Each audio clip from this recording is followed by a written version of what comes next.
5,000 का जो चक्र है, हम लोग ऐसे तो कह देते हैं 5,000 बार से बाद ये होता है वो होता है, परंतु 5,000 मन बुद्धि के लेवल में कैसे इसको हम सिद्ध करें, हमें उसको प्रैक्टिकल में बताएं। 5,000 साल का ड्रामा को ऐसे सिद्ध करने की कोई बात नहीं है। इसको आप ऐसे समझिए, ड्रामा, देखो ड्रामा मतलब होता है जिसपे रंगमंच, जहाँ पर आत्मा पाड़ बजाती है। और पाड़ बजाती किस लिए है? सुख और दुख, दुख तो नहीं परंतु सुख अनुभव करने के लिए। ठीक है, मतलब खुशी, रंगमंच पे क्या होता है, अलग अलग रंग होते हैं, तो सुख होता है देखकर ना। तो सुख अनुभव करने के लिए, क्योंकि ऊपर मतलब शांति में तो नहीं रह सकता, शांति मिल जाए उसके बाद सुख तो जरूर चाहिए। ये एक प्रत्येक आत्मा के लिए ये एक प्राकृतिक नियम कह सकते हो आप, उसको कोई तोड़ नहीं सकता है। शांति हो गई उसके बाद तुरंत सुख चाहिए होता है। तो सुख अनुभव करने के लिए हमें यहाँ पर ड्रामा रंगमंच पर आते हैं, सुख अनुभव करने आते हैं, परंतु सुख के पीछे क्या लगा होता है? दुख भी लगा होता है। तो सुख और दुख का खेल बन जाता है फिर एक तरह से, सुख है तो दुख भी आ जाएगा।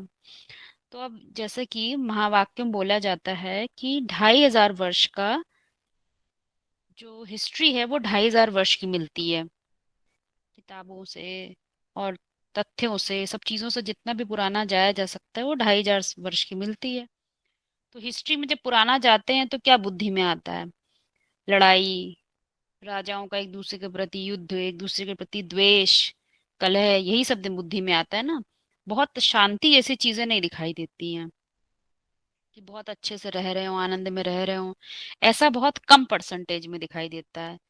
तो उसकी हिस्ट्री नहीं मिलती। उसका कारण पहले समझते हैं, क्यों कारण क्या है? क्योंकि जो बनाने वाले होते हैं वो भारत की जो एक्यूरेट हिस्ट्री है उसको प्रत्यक्ष नहीं करते। उसकी जो खराब खराब चीजें हैं उसको बड़े बड़े रूप में प्रत्यक्ष कर देते हैं। जैसे एक बात उदाहरण देते हैं कि प्रत्यक्ष कर दिया गया है कि सभी राजाएं पहले लड़ते थे, आपस में युद्ध करते थे, तो जो भारत था वो डिवाइडेड था, पूरा बटा हुआ था। तो अब यहाँ पर बात आती, बटा हुआ नहीं था वास्तव में, वो क्या था? जो पहले राजा थे वो एक दूसरे, वो बड़े बड़े राज्यों की आवश्यकता नहीं, अपने अपने क्षेत्र पर वो राज्य करते थे। तो बटा हुआ नहीं था वो। ये जब हम इधर की नजर से देखते हैं तो हमें बटा हुआ लगता है। वो अपने अपने राज्य में अच्छे से करते थे, एक दूसरे पर हस्तक्षेप नहीं करते थे। परंतु जब ये अंग्रेज आते हैं तो ये एक दूसरे को उकसाते हैं युद्ध करने के लिए, एक दूसरे पे कब्जा कर लेने के लिए कि हाँ तुम अपनी जमीन बढ़ा लो। तो ये सब उनको मंत्रणा देते हैं। तो वो फिर वो दिखाते हैं कि भाई सब अलग हो गए हैं, अलग हैं। अरे जब एक एक हैं, उनके अंदर ये भावना ही नहीं कि हम दूसरे का हड़प लें। क्योंकि भारतवासी कैसे होते हैं, वो दूसरे का राज्य छीनना नहीं चाहते हैं। वो तुम राज्य कर रहे हो, तुम आनंद में रहो, हम भी आनंद में रहेंगे। लेकिन क्या हिस्ट्री बना दी गई? बना दी गई से पहले बटा था, अब एक हो गया। तो एक हो गया तो क्या कर लिया हमने एक होकर? कोई राम राज्य तो ले नहीं आए। इसी प्रकार से जो अपनी हिस्ट्री है वो क्या दिखाई जाती थी? पहले गरीब दिखाते हैं, बिल्कुल भारत में गरीब है। जब से मल्टीनेशनल कंपनीज आ गई, इन लोगों ने जितना भी बाहर की लोगों ने आकर यहाँ इन्वेस्टमेंट कर लिया, यहाँ खर्च करके बड़ी बड़ी कंपनियां बना दी, तो यहाँ अमीर हो गए। ऐसा दिखाते हैं हिस्ट्री में। फिर दिखाते हैं क्या है, आपस में बहुत युद्ध करते थे और एक दूसरे को मार देते थे, मुगलों ने बड़ा खराब शासन किया, ये सब चीजें दिखाते हैं। मतलब पूरा फाइनली यही दिखाया जाता है कि हिस्ट्री बहुत खराब रही है। तो ये सब जो दिखाया जाता है इससे मालूम चलता है कि हम लोग के पास वही हिस्ट्री है जो बना के हमारे सामने पेश की गई है। जो ओरिजिनल हिस्ट्री थी वो तो जला दी गई। महावाक्य में बताई जाती है कि जर्मनी में, जर्मनी वाले यहाँ का सब जितना भी श्रेष्ठ ग्रंथ था, जितना भी लिखा था, वो सब ले गए, उसकी कोई बात नहीं करी जाती है। आज अब गूगल पे कभी डाल के देखिए कि इसका आविष्कार किसने किया, किसी चीज का भी आविष्कार आप लोग देखेंगे तो उसमें लिख कर आएगा किसी न किसी विदेशी का नाम। मतलब भारतवासियों ने फाइनली कुछ किया ही नहीं है, सब उन लोगों ने किया है। और जबकि पुराने से पुराना जो खंड है वो भारतीय है, तो सिद्ध भी नहीं होती बात। तो इस तरह से ढेर के ढेर आप लोगों को ये बातें सामने आई है कि सब रॉन्ग प्रेडिक्शंस किए गए, हमारे सामने गलत हिस्ट्री लाकर रख दी गई है। फिर भी जो बात आती है दुख की, दुख और सुख की जो बात है कि दुख तो रहा है, क्यों? क्योंकि भारतवासियों के लिए थोड़ा सा भी दुख दुख होता है। तो जितनी हिस्ट्री मिलती है उसमें कुछ ना कुछ तो दुख था, और वो इन लोगों ने बढ़ा के बता दिया। तो आधी जो दुख, तो नियम क्या कहता है, सिद्धांत क्या कहता है? सुबह होती है तो सूरज निकलता है, फिर शाम होती है तो ढल जाता है, फिर रात में अंधेरा हो जाता है। इससे मालूम चलता है आधा दिन होता है और आधी रात होती है, लगभग लगभग। उसमें हम कैलकुलेशन नहीं कर सकते। इसी प्रकार से सृष्टि का भी जो रंगमंच है, उसमें आधे अगर दुख का दिन है तो आधे जरूर आधे में पूरा दुख नहीं है, कुछ कुछ दुख है और बाकी सुख है। तो आधे में क्या होगा, पूरा ही पूरा सुख होगा, लगभग सुख की मात्रा ज्यादा होगी, दुख थोड़ा बहुत हो सकता है। तो मालूम क्या चलता है, आधी दुनिया जो है वो सुख की दुनिया है। तो जब 2500 वर्ष की हिस्ट्री मिलती है तो उसमें 2500 वर्ष और जोड़ दिए जाते हैं। ये एक्यूरेट कैलकुलेशन करने की बात नहीं है। उसका कारण ये है कि जो गिनती आज हम पढ़ रहे हैं, 2500, 5000, 100, जो भी पढ़ रहे हैं, ये तो बाद में बनी है। ये अंग्रेजों के टाइम पर आने पर, जब उन्होंने हमारे यहाँ कब्जा कर लिया था, अपना वो बना लिया था, शब्द नहीं याद आ रहा है, ब्रिटिश ब्रिटिश ने अपनी कॉलोनी बना ली थी इंडिया को। तो यहाँ पर ये सब चीजें चलने लग गई थी, वरना पहले तो हिंदी भाषा के अकॉर्डिंग चलती थी। तो इसीलिए हम लोगों को जो कैलकुलेशन है वो हम आज के कैलकुलेशन के हिसाब से गिनने लग जाते हैं, 2, 5, 4, ये सब जो अभी गिन रहे हैं हम। तो ये गिनती की कैलकुलेशन हमारे दिमाग में गड़बड़ है। इस गिनती के आधार पे ना देखें, जो प्रकृति के सिद्धांत है, जो ईश्वर के बनाए हुए सिद्धांत है, उनके आधार पे यदि हम देखेंगे तो हमें बात समझ में आने लग जाएगी। यही बात बड़े सर्किल में भी है और यही बात अपने मानसिक लेवल में भी है। मानसिक लेवल में भी क्या चीजें होती हैं, सुख होता है तो उसके पीछे क्या चीज आती है, दुख अनिवार्य है। क्यों? क्योंकि जब हम सुख सुख लेते हैं तो सुख किसी न किसी चीज को भोगते हैं। कोई सामान्य वस्तु खाने पीने की भी अच्छी हो सकती है, कोई अच्छा समारोह हो सकता है, कोई अच्छे आपस में सबका लेन देन हो सकता है, संबंध हो सकते हैं, तो उनमें सुख मिल रहा है हमको। तो जब कोई सी सुख मिलती है तो जरूर जब वो नहीं होंगे तो क्या मिल जाएगा, दुख। तो होना ही होना है। सुख और दुख आपस में कनेक्टेड है। पर भासना लंबे समय तक की सुख की रहती है, इसलिए भारतवासियों को दुख की इतनी आदत नहीं होती है। दुख कभी देखा नहीं होता तो थोड़ा भी दुख उनको बड़ा भासता है। ये मुख्य बात है। तो छोटे सर्किल हो गया मानसिक लेवल का। तो जब हम मानसिक लेवल पे होते हैं तो वहां पर हम क्या कर रहे होते हैं, शूटिंग कर रहे होते हैं, तो वहां पर अपनी चारों ही अवस्थाओं को हम देख पाते हैं। तो जब हम छोटे से चक्र में होते हैं तो हम चीजों को देख पाते हैं, ऑब्जर्व कर पाते हैं, क्योंकि हमारी निगाह बड़ी तीखी होती है उस समय, क्योंकि वो ज्ञान की नेत्र होता है। ज्ञान नेत्र से कोई चीज बच नहीं सकता। जब अपने अंदर का ही कोई पुराना, कोई पाप युक्त, कोई देवहान का संकल्प नहीं बच पाता, तो क्या अपनी मानसिक स्थिति को नहीं देख सकते? देख सकते हैं। देख सकते हैं जो सत्य मिला है उसको प्रधान रूप, कितने दिन कितने समय तक हम उसको प्रियोरिटी देते हैं, प्रधान देते हैं, प्रधानता देते हैं उसको। कितने दिन तक उसको सामान्य रूप से रखते हैं, कितने दिन तक उसमें देह भान की परिभाषाएं मिलाए रहते हैं, मिलाए रहते हैं। चाहे हमें कितना भी पढ़ा दिया जाए, परंतु हम देह भान की परिभाषाएं उसमें से हटाते नहीं है, तो वो रजो प्रधान की शूटिंग है। और कितना भी हमें ज्ञान मिल जाए, उसमें परिभाषाएं मिली हो ना मिली हो कोई मतलब नहीं, अपने अंदर का कलह गलह जो है वो हम हटाते नहीं, क्योंकि हम समझते हैं हम दुखी हैं, हम गरीब हैं, हम तो अबला हैं। ये जो डेफिनेशंस हैं, परिभाषाएं हैं, उसको अपने बाहर से बाहर नहीं निकालते हैं। और जबकि ये पता नहीं है कि आज दुनिया में जो हमारे साथ घट रहा है वो परिस्थिति है, वो स्व स्थिति के मिटने के कारण ही वो परिस्थिति बनी है। तुम कितना भी प्रयास कर लो, कितना भी, परिस्थिति कहाँ मिट जाएगी? नहीं मिट सकती। क्या हो सकता है, स्व स्थिति बन सकती है। स्व स्थिति बनने से तो कुछ ना कुछ परिस्थिति में क्या हो सकता है, अपने बचाव का रास्ता मिल हाँ। सकता है। बस इतना हो सकता है। परिस्थिति में वैसे भी नहीं कुछ बदलाव होना, क्यों, कारण क्या है? वो तो ड्रामा है। ड्रामा में जो मर रहा है, जी रहा है, जिसके दुख है, जिसके सुख है, वो अपने भी तो लेकर आया है। हम कहाँ से बदल लेंगे किसी की नियति? जो भी आसपास हम जिनको देखते हैं, वो अपनी भी तो नियति लेकर आए हैं। उसमें हम क्या करेंगे? जब भगवान किसी का मूर्त भगवान किसी की किस्मत नहीं बदल सकता, हम बदल सकते हैं क्या? लेकिन हम क्या गलती कर जाते हैं, हम ज्ञान में चल रहे हैं तो हमारा परिवार का सब भला ही भला होना चाहिए, कहाँ से भला हो जाएगा? तो ये सब चीजें हैं जो हम सबको कहीं ना कहीं स्वीकार करनी होंगी, तभी ये बात बदलाव अपने अंदर आएगा। खिलाया तो ऐसा तो कलयुग में ही हो सकता है बस, है ना? तो ये बात समझने की है। तो उम्मीद का दिया तो उन्हें जलाना होता है, तो वो ही आगे बढ़ सकते हैं। इसमें कोई पॉइंट रह गया हो तो जरा से याद दिला दीजिए पीछे से, कोई पॉइंट पीछे रह तो नहीं गया इसी में? इसका कहना आपका यह है कि किसी से एक्सपेक्टेशन नहीं रखना है, यही बोला है ना। एक्सपेक्टेशन तो रख ही नहीं सकते ना। कौन हमारे लिए दिया जलाएगा? जो खुद ही तिवाटे पर दिए जलाने वाले हों, उनको दूसरा कैसे कोई दिला सकता है? क्योंकि खुद ही बीज है, खुद ही बाप है। बाप उम्मीद करे, बीज उम्मीद करे कि हम हमारे पत्ते में कुछ परिवर्तन आ जाए तो मैं भी परिष्कृत हो जाऊं। संभव ही नहीं। इसीलिए एक महावाक्य है कि जो ईश्वर के नियम हैं और जो प्रकृति के नियम हैं, ये जो बनाए जाते हैं, दुनिया में बताए जाते हैं, उनको केवल समझा जा सकता है और समझ के आधार पर अपनी बुद्धि को परिवर्तित किया जा सकता है। बस यही एक ऑप्शन है, बाकी दूसरा कोई भी ऑप्शन नहीं है मुक्ति और जीवन मुक्ति का। महावाक्य में भी ये बात बोली गई है। ज्ञान ही एकमात्र, योग ही एकमात्र तरीका है जो अपने सर्किल से हम बाहर आ सकते हैं, वरना कोई तरीका नहीं है। इस बातों को आप प्रैक्टिकल देखिए, दुनिया में भी लगाकर दिखाई देगा। कोई ऑप्शन नहीं है, क्योंकि हम जो अपने कर्म कर चुके हैं उनका बोझ लदा हुआ है, उनसे कहाँ से पार होंगे? वैसी परिस्थितियां बनती रहेंगी, बनती रहेंगी। माने हर बीज रूप अपना स्वयं का ही सत्व मित्र है। हाँ, वही बात। गीता गीता में जितने भी महावाक्य हैं वो आत्मा रूपी जो बीज है उस पर ही लागू होते हैं। जैसे दुनिया में किसी से कह दीजिए भाई तुम तो आत्मा अपना ही शत्रु है, तुमने तो जो कर्म किए वही तुम्हारे साथ हो रहा है, आपको उठा के पीट देगा, नहीं तो आपसे जो संबंध है तोड़ देगा, क्योंकि उनमें मादा ही नहीं है सच सुनने का।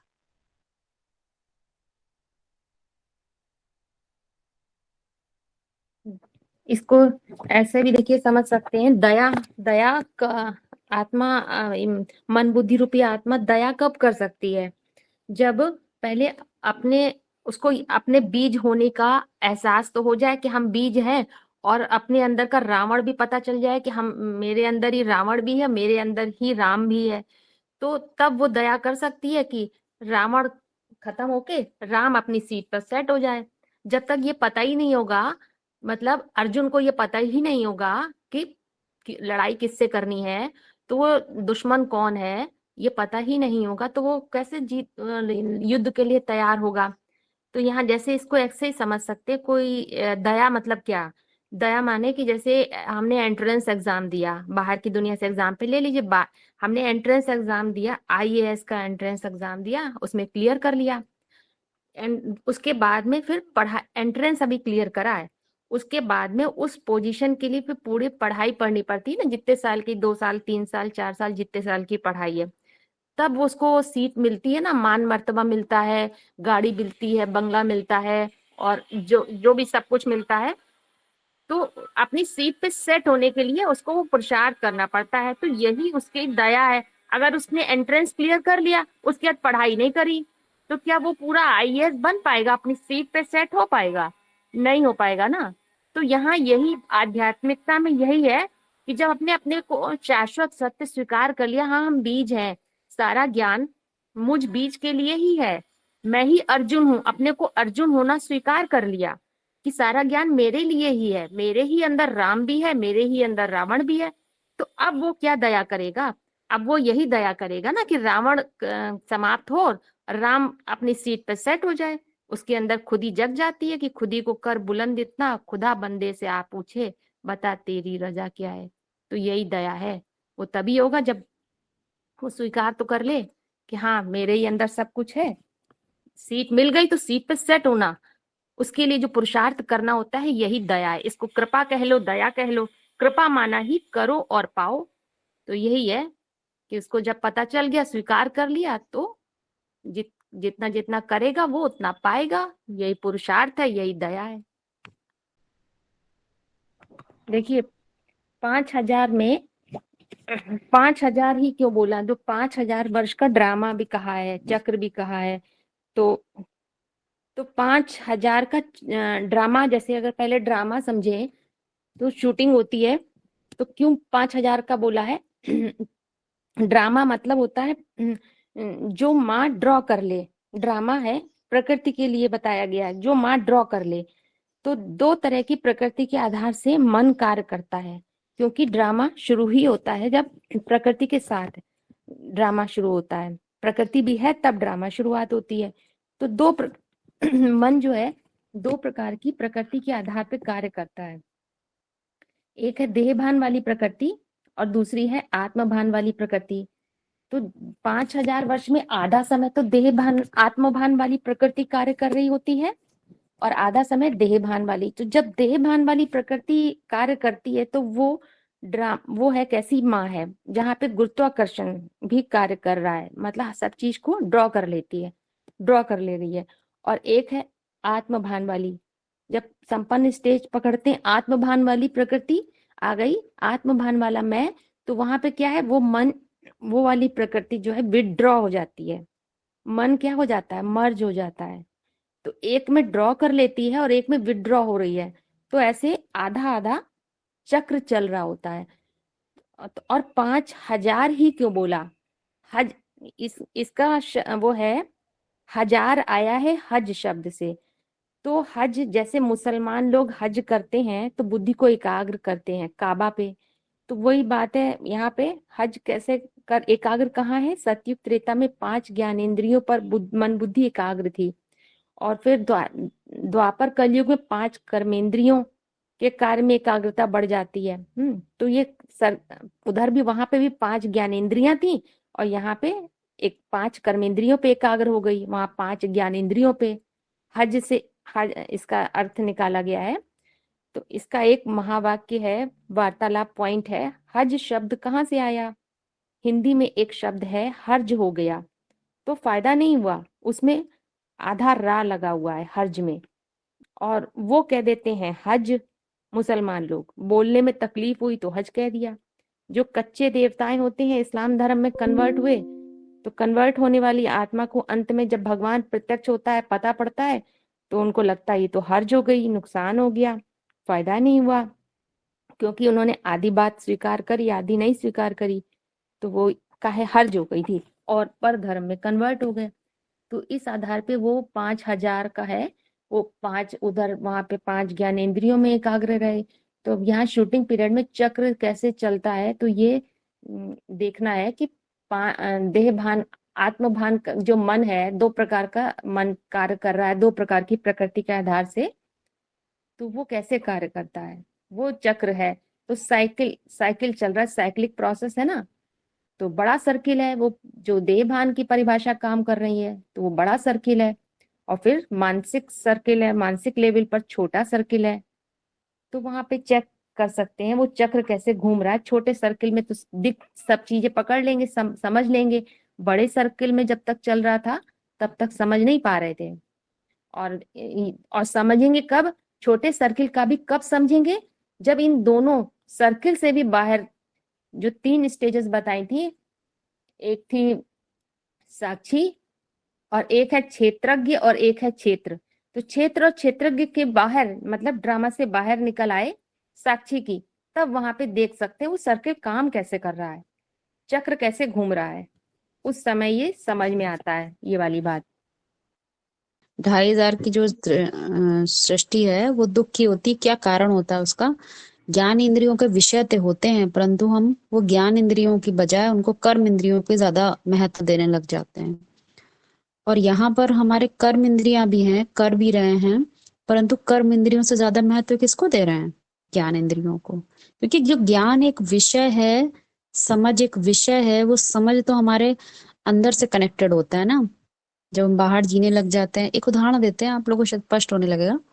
जैसे कभी किसी बहुत क्लोज रिलेशन में जाना है, वहां शादी है, अपने बहुत जान पहचान में है, तो जैसे ही आता है कि वहां जाना है, तो हमारे अंदर से एक दूसरा व्यक्तित्व काम करता है। कैसा, थोड़ा शीशे के सामने खड़े होकर देखें कैसे लग रहा है, ये कपड़ा ठीक लगेगा नहीं लगेगा।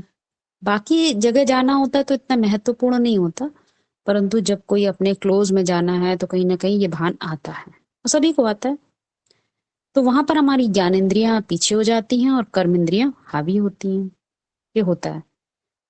तो अब क्या है, यहाँ पर प्रैक्टिस हो रही है। हम देखते हैं कि अपनी कर्म इंद्रियों को भी ज्ञान इंद्रियों, कर्म इंद्रियों पर भी ज्ञान इंद्रियों को कितना हावी रखते हैं, कितना महत्व। ठीक है, वो तो होना ही है, जा रहे हैं तो ठीक ठाक तैयार होना है, नाते रिश्तेदार में ये वो फलाना सब हो रहा है, हम उसमें कुछ कर नहीं रहे हैं।